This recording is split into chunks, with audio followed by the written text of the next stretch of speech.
الحمدللہ رب العالمین والعاقبۃ للمتقین والصلاة والسلام علی سید الانبیاء والمرسلین اما بعد فاعوذ باللہ من الشیطان الرجیم بسم اللہ الرحمن الرحیم۔ حضور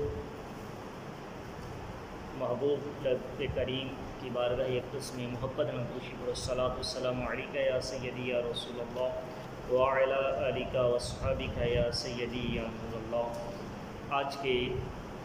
اس نشست میں درس قرآن میں اسم پاک محمد کے فضائل و برکات آپ بھائیوں کے سامنے گوش گزار کرنے کی سعادت حاصل کروں گا کہ اللہ رب الجلال کی بارگاہ میں دعا ہے کہ کریم مالک بندہ نچیز کو حق بیان کرنے کی، آپ لوگوں کو حق سن کر اس پر عمل کرنے کی توفیق عطا فرمائے۔ حضرات محترم، حضرت آدم علیہ السلام فرماتے ہیں میری اور آپ کے بابا جانی رعیت علی اقوام العرش مکتوبا لا الہ الا اللہ محمد رسول اللہ۔ حضرت آدم علیہ السلام فرماتے ہیں کہ میں نے آسمان پر دیکھا، ہر مکتوب میں دیکھا کہ محمد مصطفیٰ کا نام لکھا ہوا، یعنی عرش عظیم کے ستونوں پر بھی لا الہ الا اللہ محمد رسول اللہ یعنی کلمہ مبارک لکھا ہوا تھا۔ حضرت آدم علیہ السلام نے اپنے بیٹے حضرت عشیش علیہ السلام سے فرمایا کہ جب اللہ تبارک و تعالیٰ نے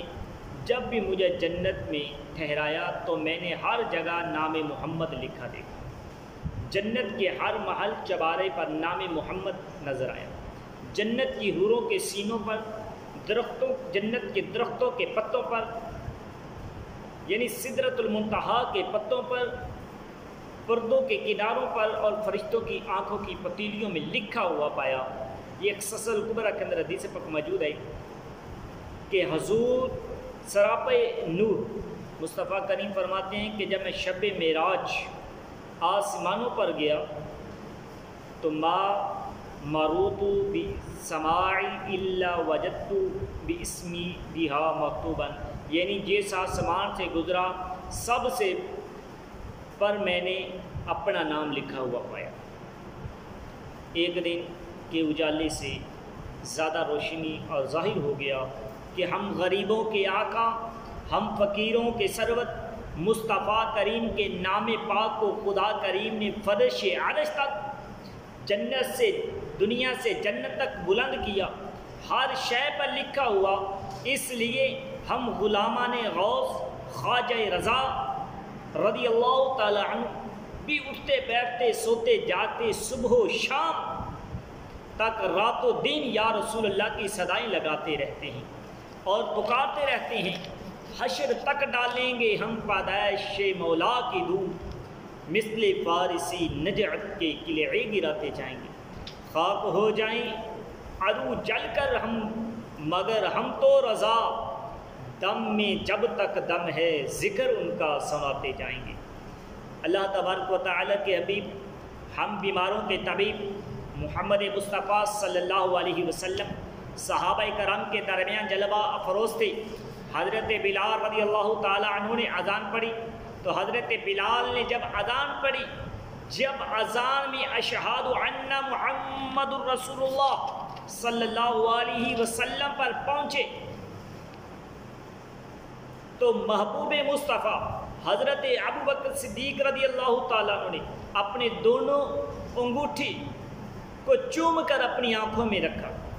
اور پڑھا قرۃ عینی بیک یا رسول اللہ، یعنی جو ہم اذان ہوتے وقت جب محبوب علیہ السلام کے نام مبارک چومتے ہیں، یہ حضرت ابوبکر صدیق کی سنت ہے۔ جب حضرت بلال اذان دے چکے، میرے آقا کریم نے فرمایا جو شخص ایسا کرے گا میرے ابو بکر نے کیا ہے تو میں قیامت کے دن اس کی شفاعت کروں گا، میرے ساتھ جنت میں داخل ہوگا۔ تفسیر البیان میں ہے، لیکن پتہ یہ چلتا ہے جو محبوب کا نام ادب سے لیتا ہے، محبوب کا نام پیار سے لیتا ہے، محبوب کا نام عشق سے لیتا ہے تو رب ذوالجلال کی قسم ہے میرے آقا علیہ السلام کا فرمان کبھی رائگاں نہیں جاتا۔ میرے آقا فرماتے ہیں کل قیامت کے دن اس کی شفاعت کروں گا، کل قیامت کے دن وہ میرا ساتھی ہوگا۔ نام محمد چوم کر آنکھوں پہ لگانے والے بڑے ہی خوش نصیب ہیں۔ اس لیے رسول اللہ قیامت کے دن اس کی شفاعت کر کے جنت میں لے جائیں گے۔ لہذا ثابت ہوا جنت میں جانے والے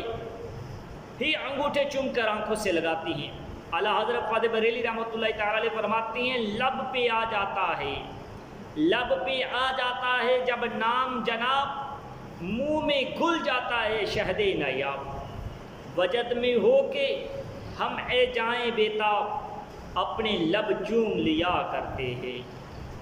آفتاب رسالت محاب میرے اور تیرے آقا علیہ الصلوۃ والسلام، میرے آقا فرماتے ہیں من سمع اسمی فی الاذان فقبل